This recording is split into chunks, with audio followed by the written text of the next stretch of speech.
लड़की के साथ छेड़खानी का मामला सामने आया। दरभंगा जिला के सिंहवाड़ा प्रखंड के भरवाड़ा की ये घटना है, जहां कॉस्मेटिक दुकान पर कहा जाता है एक लड़की काम करती है। बताया जाता है कि वही एक व्यक्ति दुकान पर पहुंचता है और अपना बकाया पैसा देता है काटने के लिए। जैसे ही लड़की बचा हुआ पैसा वापस करती है उस व्यक्ति ने लड़की का हाथ पकड़ लेता है। फिर मामला सीसीटीवी में कैद हो जाता है। लड़की का आरोप है वो गलत तरीके से बात करता है और कुछ गलत तरीके से लेन देन की बात करता है, जिसको लड़की कैमरे पर पूरी तरह से बयां कर रही है। अब मामला पहुंच गई वरीय पुलिस अधीक्षक तक। वरीय पुलिस अधिकारी ने कहा है मामला को संज्ञान में लेकर थाना प्रभारी को आदेश दिया गया है, न्याय संगत पूर्वक काम किया जाए। देखिए लड़की का क्या कुछ आरोप है। एफआईआर की कॉपी में लड़की ने क्या कुछ आरोप लगाया, वरीय पुलिस अधीक्षक ने भी क्या कुछ कहा। प्रेस वार्ता में मामला सिंहवाड़ा थाना क्षेत्र के भरवाड़ा का है। आप देख रहे हैं सिंहवाड़ा लाइव दर्शन। कुंदन कुमार गुप्ता की रिपोर्ट। कलेक्ट किया, लेकिन कार्रवाई के नाम पे कुछ नहीं अब तक पुलिस की है। एफआईआर दर्ज किया गया। अभी हम थाना अध्यक्ष से बात किए, एफआईआर दर्ज हो चुका है और हम सीसीटीवी का इन्होंने अवलोकन भी किया है और उसका फुटेज भी ले लिया गया है और थाना अध्यक्ष को हमने निर्देश दिए कि जल्दी से जल्दी तुरंत विधि सम्मत कार्रवाई करने का निर्देश दीजिए। दूसरे दिन भी आरोप वो लगा रही है जैसे कि हमारे साथ मार पिटाई किया गया जब ये कंप्लेन किए तो, और दूसरे दिन का भी उन्होंने कंप्लेन किया। तो पुलिस दोनों एफआईआर को अलग अलग देख रही है या फिर एक एफआईआर को देख रही है? तो हम अभी थाना अध्यक्ष से बात की है कि अभी इन्होंने एक आवेदन दिया, उनको मिला है। अगर हम दूसरे आवेदन का हम चेक करा लेते हैं क्या मामला है और उसी के आधार पर फिर अग्रतर कार्रवाई की जाए। लेकिन कोई बड़ी घटना भी हो सकती है तो पुलिस इसको अलर्ट मूड में है कि उसकी सुरक्षा के इंतजाम हो, क्योंकि महिला कामकाजी महिला वो आती है और जाती है उस विषय को। हम उनको थाना अध्यक्ष को निर्देश के पूरा सेंसिटिव मामला है, सीरियसली इसको लिया जाए कि महिला संबंधित मामला है, कि उन्हें सीरियस देखते हुए कि उनको बोला गया जल्दी से जल्दी कार्रवाई करने के लिए आदेश दिए। Thank you. मैं उत्सव गिफ्ट एंड कॉस्मेटिक में यहाँ पे मैं काम करती हूँ। वहाँ पे मैं जैसे हर रोज आती थी काम पे, वैसे उस दिन भी आई 30 तारीख को यहाँ पे काम के लिए।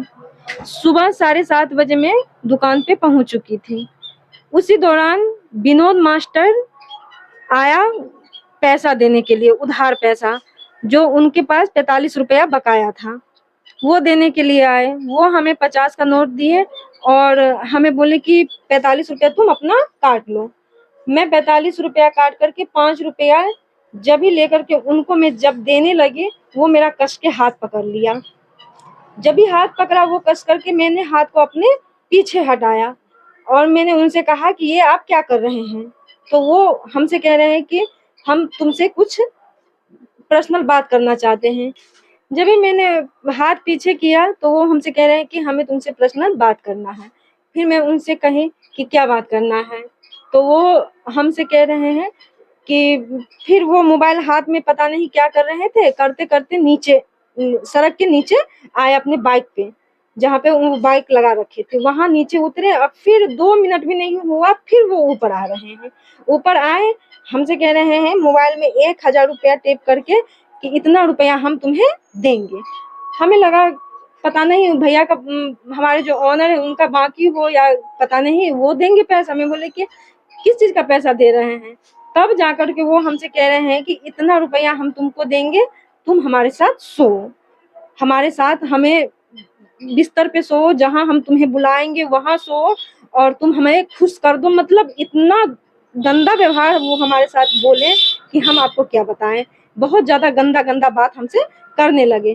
फिर जब मैं अपना मोबाइल उठाने लगी ओनर को फोन करने के लिए, तब वो हमें हाथ जोड़कर बोल रहे हैं, ऐसे करके हाथ जोड़ के कि नहीं नहीं तुम फोन मत करो, सो क्या हुआ, हम तुम्हें पैसा देंगे ना इसके बारे में, जो तुम हमारे साथ सोएगी तो हम तुम्हें पैसा देंगे, तुम हमारे साथ सो, हम उसके बदले तुम्हें पैसा देंगे। तभी जाकर के मैंने गुस्से में मोबाइल उठाया, अपने ओनर को फोन किया कि ऐसे ऐसे बात हो रहा है कि आइए जल्दी से दुकान पे। ओनर हमारे तभी यहाँ पे आ गए। वो हमें मोबाइल छीनने के लिए हमारे पीछे पीछे दौड़ने लगे कि हमारे मोबाइल दे दो। फिर उसके बाद हमें कान पकड़ने लगे। फिर वो हमारे कान पकड़ने लगे और हमसे कहने लगे कि ठीक है आज के बाद हम तुम्हें कुछ नहीं बोलेंगे, कान पकड़ने लगे, पैर पकड़ने लगे कि हम तुम्हें आज के बाद कुछ भी नहीं बोलेंगे, ठीक है तुम हल्ला मत करो, चुप हो जाओ। हमें चुप होने के लिए बोल दिए। लेकिन मैं उस टाइम बहुत रोने लगी, बहुत ज्यादा रोने लगी कि कैसा गंदा व्यवहार वो हमारे साथ किए हैं। फिर मैंने अपने मालिक को फोन किया, फिर वो मालिक तुरंत आए। फिर मैंने समाज वाले को भी बुलाया, गाँव जो भी है समाज में सारे आदमी यहाँ पे आए। और आने के बाद उसे मैंने विनोद मास्टर को मैंने क्या किया कि गुस्से में अंदर कर दिया, अंदर बंद किया कि बोले जब तक समाज देखेंगे नहीं तब तक ये हमें यहाँ पे कुछ भी हो सकता है, ये हमारे साथ गंदा व्यवहार किया ताकि समाज को हमें दिखाना है। फिर जाके समाज सब बहुत सारे समाज यहाँ पे दुकान पे मौजूद हो गए। और उसके बाद समाज सब यहाँ पे आकर के उनको पता नहीं क्या अंदर में बात कर लिया, हम तो रोने में लगे हुए थे। फिर वो अंदर जा करके बात करने लगे और समाज सब उसे पता नहीं कैसे क्या करके यहाँ से दुकान से निकाल दिया। यहाँ से दुकान से निकाल देने के बाद सारे समाज हमारे कैमरा चेक किए, यहाँ पे दुकान के जो भी कैमरा लगल है वहाँ पे चेक कर लिए। सारे समाज को बात समझ में आ गया कि सही। फिर क्या हुआ कि अगले दिन जब यहाँ पे समाज सब आए तो समाज सब बोले कि ठीक है तुम्हारा निर्णय हो जाएगा, तुम्हारे साथ गलत किए हैं तो इसका हम लोग पंचायती बिठाएंगे, पंचायती बिठाने के बाद जो भी होगा फैसला हम लोग करेंगे। फिर हम लोग ने कहा ठीक है फैसला करना ही है। फिर अगले दिन सारे समाज मंदिर पे, महादेव मंदिर पे जा करके पंचायती करने लगे, पंचायती किए। वहाँ पे सारे समाज मौजूद थे, वहाँ पे सारे समाज मौजूद थे। विनोद मास्टर को भी बुलाया, वो तो आ ही नहीं रहे थे, घर से निकल ही नहीं रहे थे। कितना कोशिश करने के बाद समाज लोग उन्हें बुलाया वहाँ पे दुकान पंचायती के लिए। फिर वहाँ पे आए वो पंचायती में वो अपना गलती भी कबूल कर लिए। हमारे पैर बोले कि ठीक है हम उनसे माफी भी मांगते हैं कि हमने गलती किया है। उसके बाद जब हम दुकान पे आए, पंचायती उचंती खत्म होने के बाद जब मैं अपना दुकान पे आई काम के लिए, उसके बाद उसकी बेटी आधे घंटे के बाद फिर दुकान पे आई ऑटो से। पता नहीं वो कहाँ से आ रही थी कहाँ से नहीं वो हमें नहीं पता, लेकिन ऑटो से उतर करके डायरेक्ट दुकान पे आई और दुकान के अंदर में जा करके बोले कि मुरारी हमारे ऑनर का नाम है, उसका नाम लेकर के मुरारी कहाँ है, मुररिया कहाँ है, मुरारी वो भी नहीं मुररिया कहाँ है। फिर मैंने बोली उनसे कि क्या काम है, तो कह रहे कि मुररिया माधर चौथ को बोल देना कि उसको हम सबक सिखा के रहेंगे। और हमें अपने ऑनर को लगा करके गंदा व्यवहार दिया कि तू उसके साथ सोती है बैठती है तभी तो ऐसा बात तू दोनों मिलके कर रही है, हाँ हमारे पिता को ऐसे कर रही है। हमें मालिक को लगा कर ही गाली, गंदा गाली सब देने लगी वो उसकी बेटी।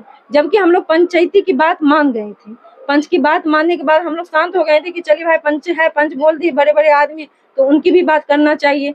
इतना बात करने के बाद उसकी बेटी आकर के दुकान के अंदर आकर के गाली गलौज करने लगी। हाँ हाथापाई भी करने की कोशिश की लेकिन हम पीछे हट गए। अब अपने मालिक को भी फोन किया, तब वो ऑटो पे बैठी, ऑटो पे अपना घर पे गई। उसके थोड़ी देर बाद जब हमारे मालिक आ गए फिर हम मालिक गए कि भाई हम लोग पंचायती की बात कर लिए थे ना, फिर उसकी बेटी क्यों आई दुकान पे हम लोगों के साथ गाली गलौज करने के लिए। फिर हम और हमारे मालिक गए गुस्से में अपना बोलते चिल्ते जैसे हुआ, हम लोग गए समाज सबको ये बात बोलने के लिए कि आप लोग जब फैसला किए तो उसकी बेटी दुकान पे जाकर के हमको गाली क्यों दी, ऐसा व्यवहार क्यों कर रही है। मारने पे भी तुली थी, हम लोग मार के उम्मीद में नहीं थे, फिर मैं मारने पे तुली थी लेकिन हम लोग पीछे हट गए क्योंकि हम लोग उससे जीतते भी नहीं। हम लोग लड़ाई करे क्यों जब समाज की बात मान चुके थे। उसके बाद फिर जब वहां पे गए तो समाज से बोले कि कोई बात नहीं, जब पंचायती में हम लोग फैसला कर दिए थे उसके बाद इसकी बेटी क्यों गई वहां पे दुकान पे तुमसे गाली गलौज करने के लिए। पंच के जितने भी वहाँ के समाज के आदमी बैठे हुए थे सब हम लोगों से कहे कि अब चलो, अब तुम लोगों को जो करना है करो, अब हम उसमें साथ नहीं देंगे। क्योंकि जब ये पंच की बात नहीं मानी तो मैंने आवेदन दिया। उसके अगले ही दिन मैं अपने ड्यूटी से 2 तारीख को अपने ड्यूटी से घर जा रही थी रात को 8:30 बजे। तभी जाके उसके घर के 2 कदम आगे विनोद मास्टर और सुबोध झा, लालू झा का बेटा आशुतोष झा, सोनू झा, ये सब वहाँ पे मौजूद था, पहले से ही मौजूद था। अंधेरा था थोड़ा सा वहाँ पे मौजूद था। जब भी मैं यहाँ से गई तभी जाके वो लोग हमें चारों तरफ से घेर लिया।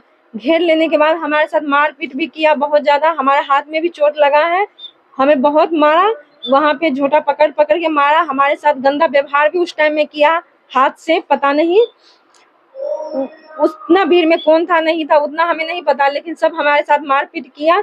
और उसी बाद वहाँ पे लालू झा का जो बेटा था आशुतोष झा और सोनू झा, वो लोग कह रहा था कि जो इस लड़की को रेप कर दो, मार दो, न रहेगी न बोलेगी, ऐसे ऐसे करके वो लोग बोल रहा था वहाँ पे।